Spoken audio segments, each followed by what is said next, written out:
नमस्कार, मी भाऊ तोरसेकर. तुम्ही बघत आहात प्रतिपक्ष.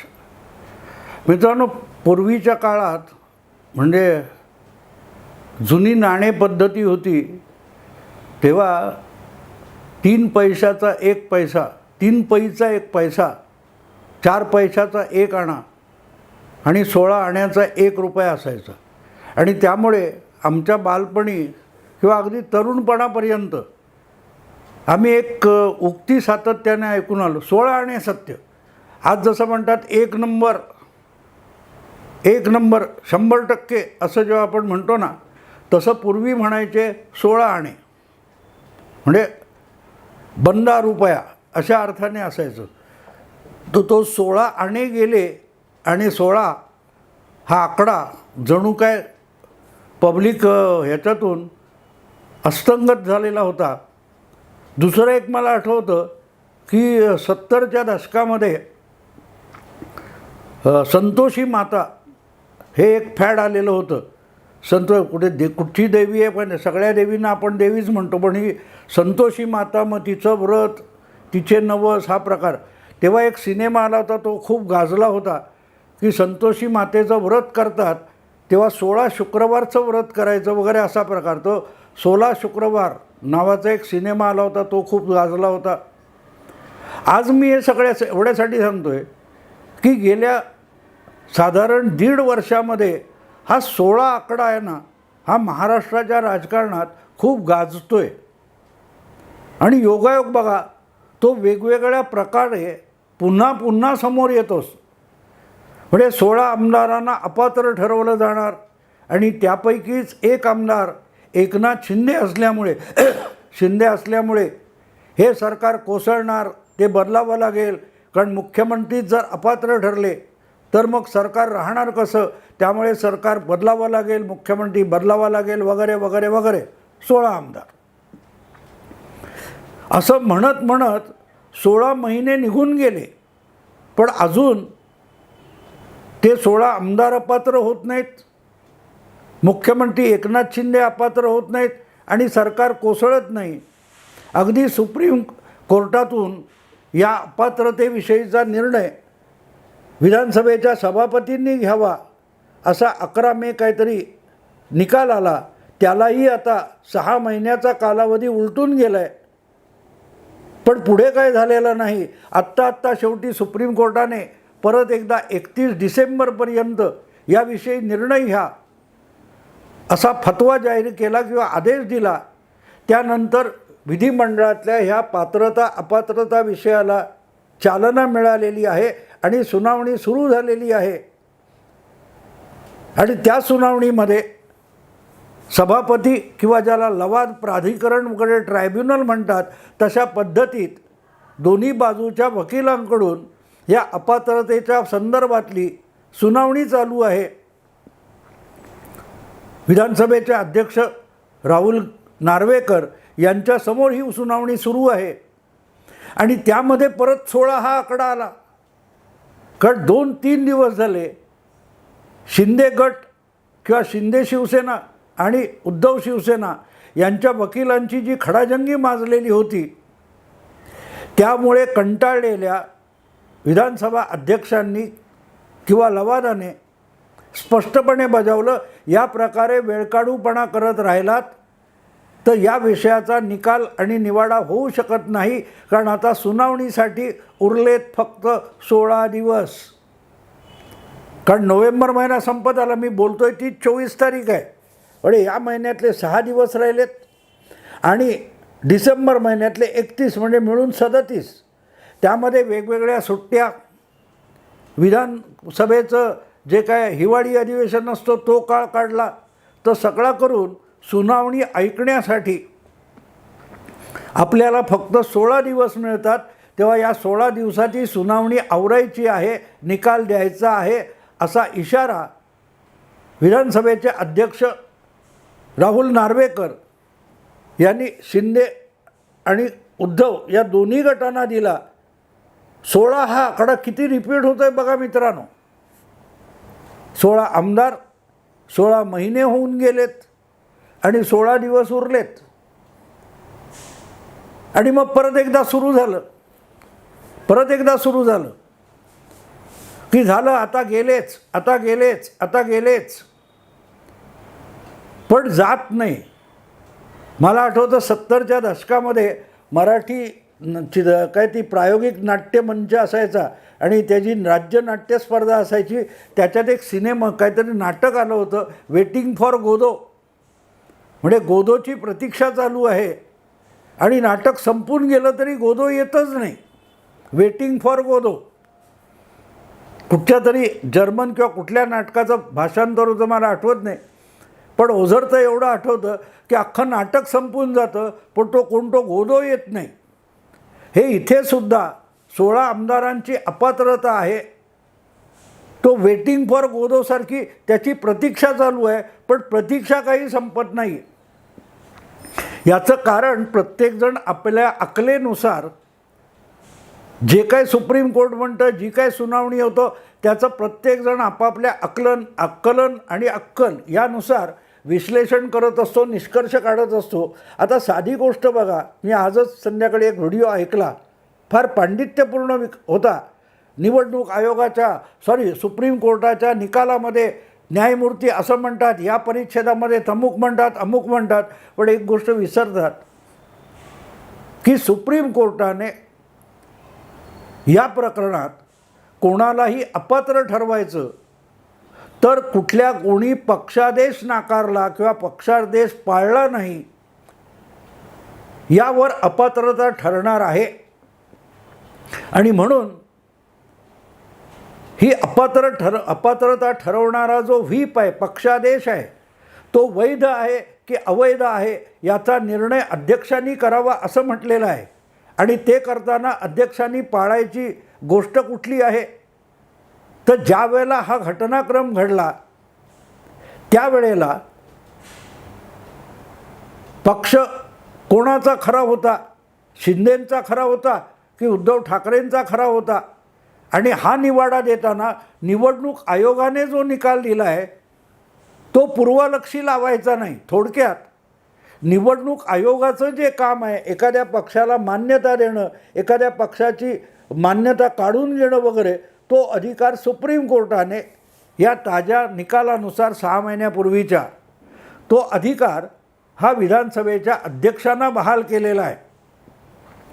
आता गंमत अशी आहे मित्रांनो की उद्धव ठाकरे यांचा गट म्हणजे खरी शिवसेना आहे की शिंदे यांचा गट म्हणजे खरी शिवसेना आहे हे निवडणूक आयोगाने ठरवून झालेलं आहे. पण सुप्रीम कोर्टाने या पात्रता अपात्रतेचा निर्णय देण्याच्या बाबतीत त्यावेळेला पक्ष अधिकृतपणे कोणाचा होता, शिंदे म्हणजे खरा शिवसेना पक्ष होता की उद्धव ठाकरे म्हणजे खरा पक्ष होता, हे ठरवण्याचे अधिकार हे अध्यक्षांना बहाल केले. आणि हा सगळ्यात मोठा कळीचा मुद्दा आहे. हे कोणीही लक्षात घ्यायला तयार नाही आहे, कोणीही लक्षात घ्यायला तयार नाही. हां, सगळी एकत्रित शिवसेना होती आणि ज्या पद्धतीचे प्रश्न सुनील प्रभू जे शिवसेनेचे अखंड शिवसेनेचे अधिकृत काय म्हणतात ते प्रतोद होते, व्हीप होते, त्यांची उलट तपासणी अध्यक्ष राहुल नार्वेकर यांच्यासमोर झाली आणि चालू आहे. त्यामध्ये शिंदे गटाचे वकील, सुप्रीम कोर्टातले वकील हे इथे विधानसभेमध्ये युक्तिवाद करताना आणि सुनावणी करताना जे आडवे तिडवे प्रश्न सुनील प्रभूंना विचारत होते त्यातून सुनील प्रभू भांबावून गेलेले आहेत. त्यामुळे जो पक्षादेश म्हणून जो कागद दाखवला जातो तो 20 जूनला काढला आहे असं कोणाचं म्हणणं आहे, असं सुनील प्रभूंचं म्हणणं आहे. आणि महेश जेठमल यांनी त्यांना विचारलं की तुम्ही जर 20 तारीखला तो काढला आहे तर त्याच्यावर 21 तारीख आली कुठून, इथपासून त्याच्यावरचा वाद आहे.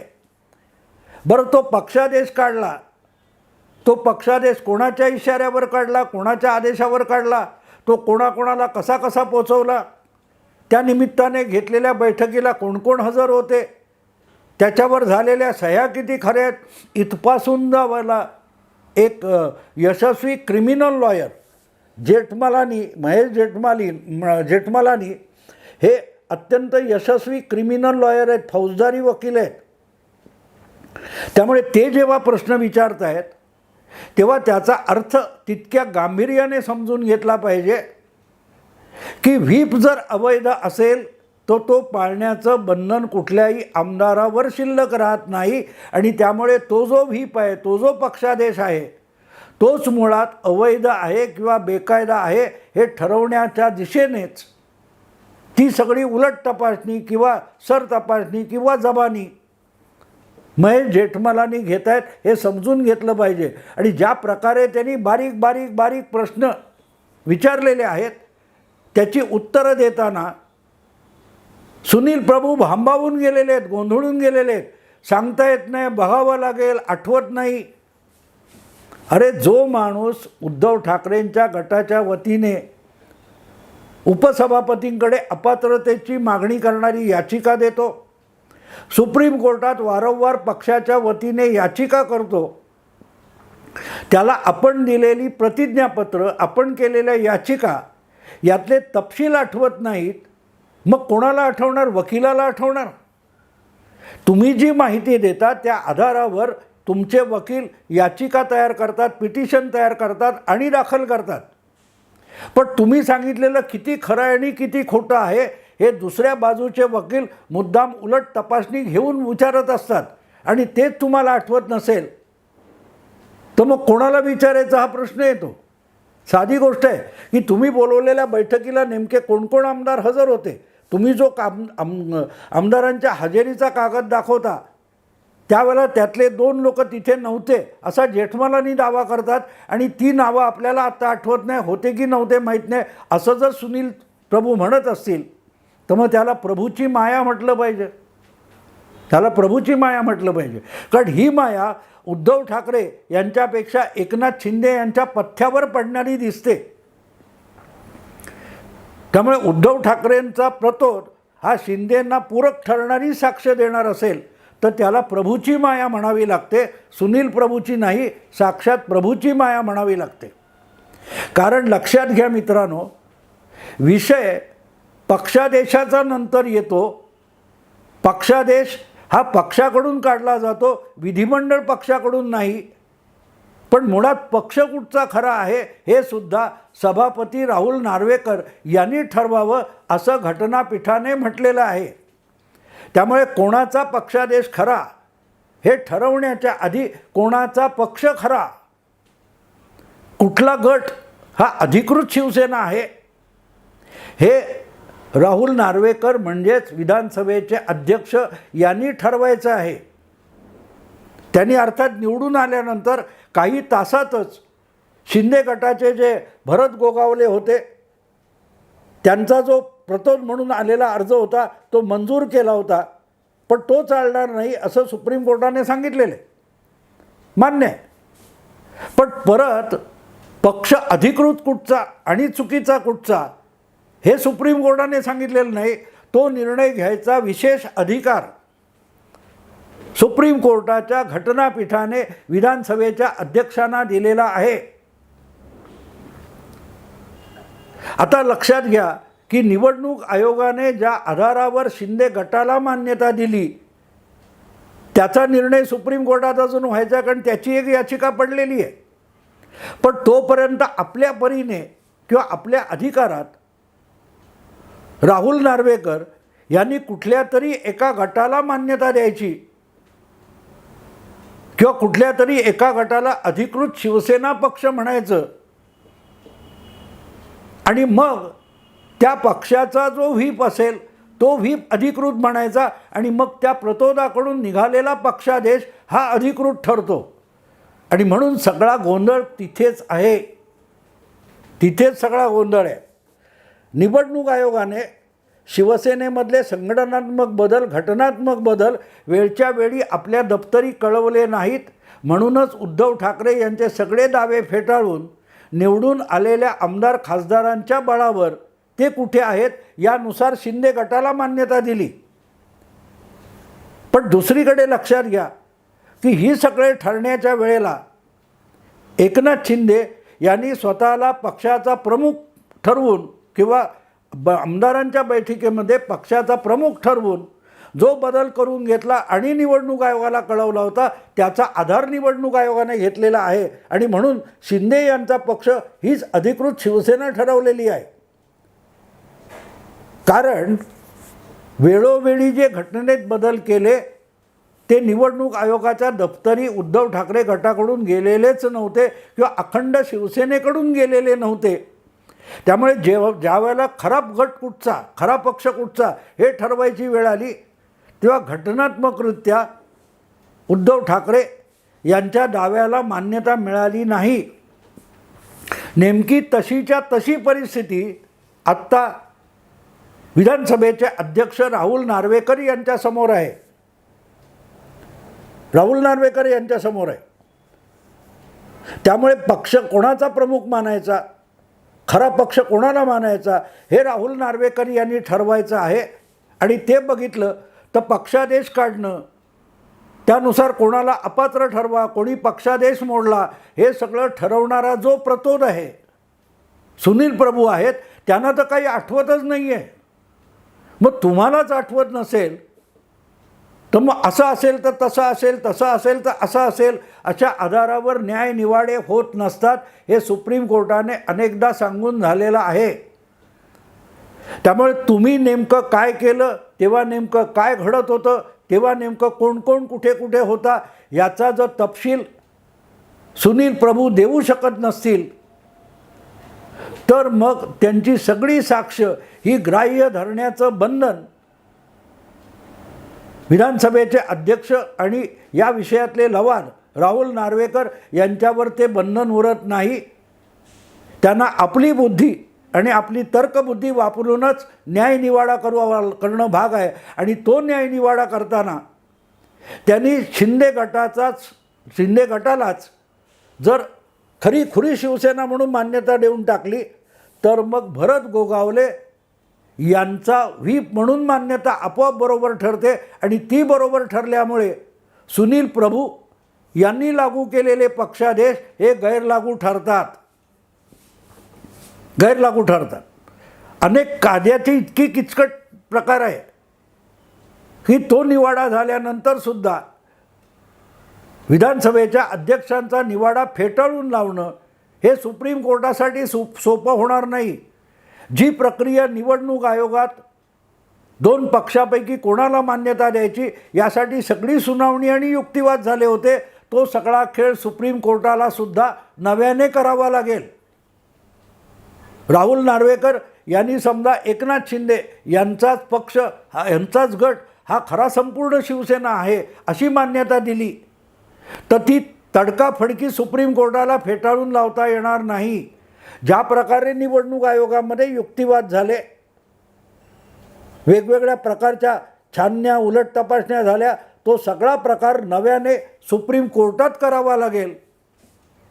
त्याशिवाय नावडता निर्णय आला म्हणून सुप्रीम कोर्टाला किंवा उद्धव ठाकरे गटाला तो फेटाळता येणार नाही. त्याला सुप्रीम कोर्टात आव्हान द्यायला लागेल आणि सुप्रीम कोर्टाला सुद्धा तारतम्यानेच निकाल द्यावा लागेल. आणि खुद्द सुप्रीम कोर्ट जर म्हणते की आधी पक्ष कुठचा खरा तो ठरवा, तर मग जो पक्ष खरा ठरलेला नाही किंवा कुठला पक्ष आहे हे माहितीच नाही तर कुठल्या पक्षाने नेमलेला व्हीप म्हणजे प्रतोद आणि त्याचा आदेश हा वैध ठरवायचा, हा विषय लक्षात घेण्यासारखा आहे. आणि इथेच सगळ्यात मोठं पाणी मुरतं असं माझं ठाम मत आहे. ज्या प्रकारे महेश जेठमलानी सुनील प्रभूंची उलट तपासणी घेत आहेत आणि ते भांबावून गेलेले आहेत, त्याचं कारण सरळ आहे की असली सगळी पावलं उचलताना यातले घटनातज्ञ वगैरे जे कोण असतात, म्हणजे कायद्याचे जे जाणकार असतात, ते अनिल परब किंवा अनिल देसाई असून चालत नाही तर खरोखर प्रॅक्टिसिंग लॉयर लागतात. आणि अशापैकी कोणालाही न विचारता अनिल परब, अनिल देसाई हे जे कोणी उद्धव गटातले कायदा तज्ज्ञ आहेत त्यांनी जी घाई केलेली आहे तीच त्यांना नडलेली आहे. आणि नेमकी ती कुठे चूक झालेली आहे ती हेरून महेश जेठमलानी ही सगळी उलट तपासणी घेत आहेत. त्यांचं टार्गेट क्लिअर आहे की जो पक्षादेश झुगारला किंवा मानला नाही म्हणूनच त्यांनी पक्षांतर केलं आहे अशा निष्कर्षाप्रत येणं भाग आहे असा अनिल परब वगैरे वगैरे दावा करतात.